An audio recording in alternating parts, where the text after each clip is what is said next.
Hello， 大家好，我是阿 P。如果要做一个宝可梦人气排行榜，除掉主角团身边的这几位，我想有一只宝可梦一定会榜上有名，那就是咱们大名鼎的鸭神了。本期视频就让大家全面了解一下可达鸭传奇的故事吧。可达鸭首次登上于无印第27节，小智一伙第一次将它设在神草为中心，当时以为它是受到电波的影响，所以一直头疼。然事实上，即使没有受到影响，它也一样头疼。在小智一行人解决这件事情后，可达鸭便一路围着他们。小智觉得可达鸭是水属性，应该由小霞来收服，但小霞刚开始觉得这货非常憨，所以并不想收服它。之后名场面就出现了，小霞被一块石头绊倒，导致他的空精灵球滚了出来。可达鸭很是机智地按了一下精灵球，就这样可达鸭被小霞收服了，这让小霞一度非常抓狂。而之后可达鸭的表现更是让小霞非常胡乱。首先就是第一点，他作为一只鸭子居然不会游泳，不会游泳也就算了，但他竟然还很喜欢游泳，这就闹出了不少笑话了。动画中经常拿这一点作为一个梗来吐槽，比如在无印第257集中，可达因为在水中跑了出来，于是匆忙扑腾上水面游往岸边，因为没有泳圈不能游泳而愁眉苦脸。小霞猜出了可达的心思，就给了他一个泳圈，于是他就怡然自得浮在了水面上。另外值得一说是，小霞在神奇宝贝放送局第5集里面终有意识的想要训练可达鸭学会游泳，为此小健都赶来帮忙了。但是呢，可达鸭一碰水立马原形毕露，这训练根本就没法进行。当初在看这一集的时候，还以为可达鸭终于要学会游泳了，结果直到这集的末尾，可达鸭除了在敌人面前有一波超能力外，还是那老样子，啥都没学会。不过这或许跟在日月里面没有使出水系绝招有关吧。第二点，那就是身为水系神奇宝贝，竟然刚开始还不会用水系绝招，除了超能力系绝招外，就只会用一些最基础的5级就能学会的摇尾巴和老咬这样的垃圾技能，用这些绝招对战简直能把人笑死。最经典的画面那就是在无印第36集时，可达鸭的摇尾巴不知道多少人捧腹大笑，但小霞却是气红了脸。第三点就是总是不听指令自己从精灵球里跑出来，这点可达鸭可以说是开创一个先河，之后但凡能擅自从球里出来的宝可梦都不简单。不过出来就出来了，但他有的时候竟然还听不懂小霞指令，这就非常让人头疼了。毕竟脑袋不能使，他的战斗力可以说是个渣渣。另外鸭神真正广为人知的再是朋友圈里的这些经典表情包了，这些表情包都来源于可达鸭的这些经典名场面。第一处那有可达鸭强吻卡比兽，在无印40集时，小智一行人发现一只卡比兽堵住了村庄水源，如果不叫醒它，村庄就生活不下去了。但是无论是小智的大声咆哮，还是火箭队的物理拉扯，都无法撼动庞大的卡比兽。这时候武藏提出了王子亲吻睡美人的建议，但是由哪只宝可梦来充当王子的角色呢？这时候可达鸭率先跳了出来，不由分说上去就对卡比兽一个吻，这骚操作可把小霞给看懵了，你才不是啥王子呢！但可达鸭才不管了，瞧脸都红起来了呢。第二处就是与大代兽的对话了，在无印第67集中，可达鸭见到了西野森武士教授大代兽，和他进行了一段非常让人摸不着头脑的对话后，两者宝可梦建立起了友谊。于是就在后来武藏拿出大石背来袭击大代兽时，可达鸭冲了上去，用脑袋替他挡了一击。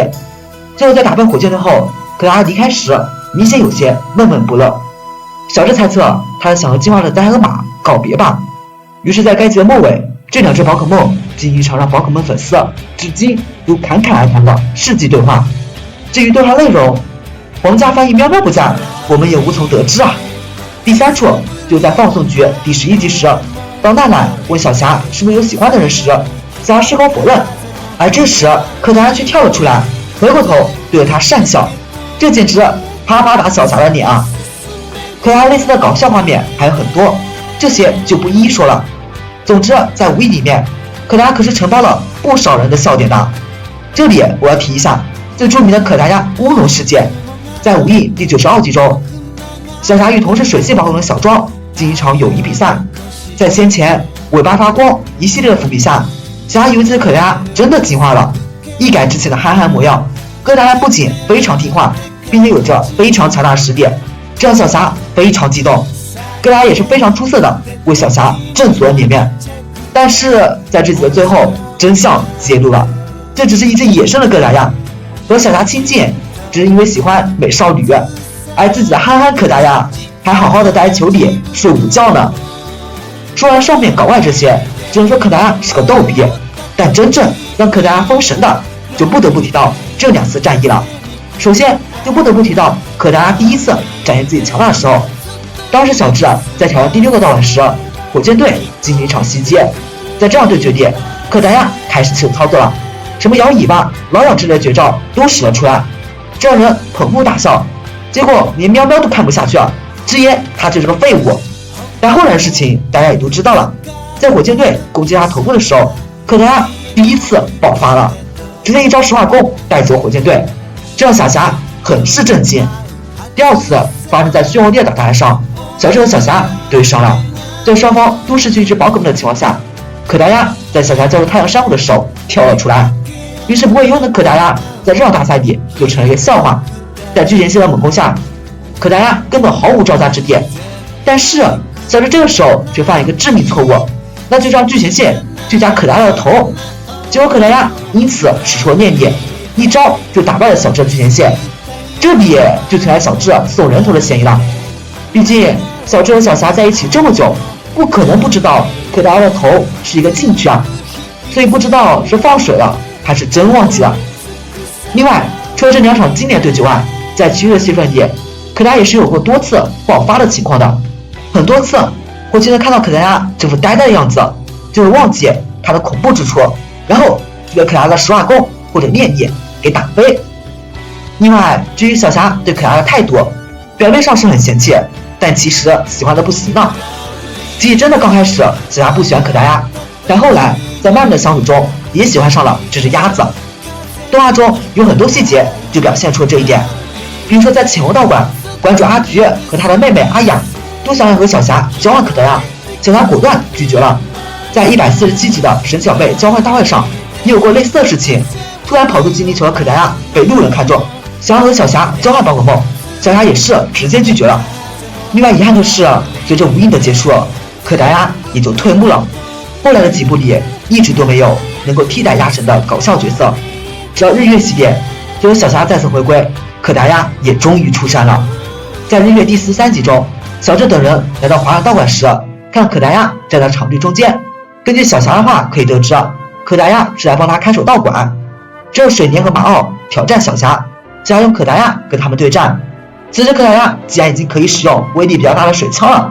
不过超能力系列绝招貌似还是得在头痛的情况下才能够激发出来。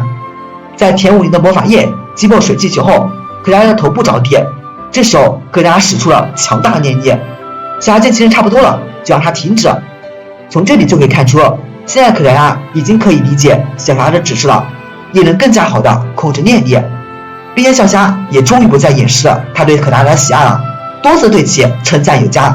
并且在后续前往阿鲁拉地区时也带上柯达鸭。看来在波克比走后，柯达鸭已经成为了小霞的掌上明珠了。当然了，柯达鸭和鸭子的本质似乎并没有改变。在日月102集中，小霞和小刚前往阿鲁拉旅游，小智一行人来到一个池塘玩水，而柯达鸭仍然害怕水，于是和阿鲁拉的嘎啦嘎啦一起往岸上休息。在日月103集中，看小霞骑着哈克龙在水上冲浪，柯达鸭非常感兴趣，便自己跳了出来，不过还没出现2秒就被小霞收了回去，并称它是只旱鸭子，没办法冲浪。柯达鸭看上去很不开心。另外，柯达鸭没有变的还有性格。在103集中，小霞和小刚去参观卡奇家的牧场时，卡奇的妹妹欣然送来了冰淇淋，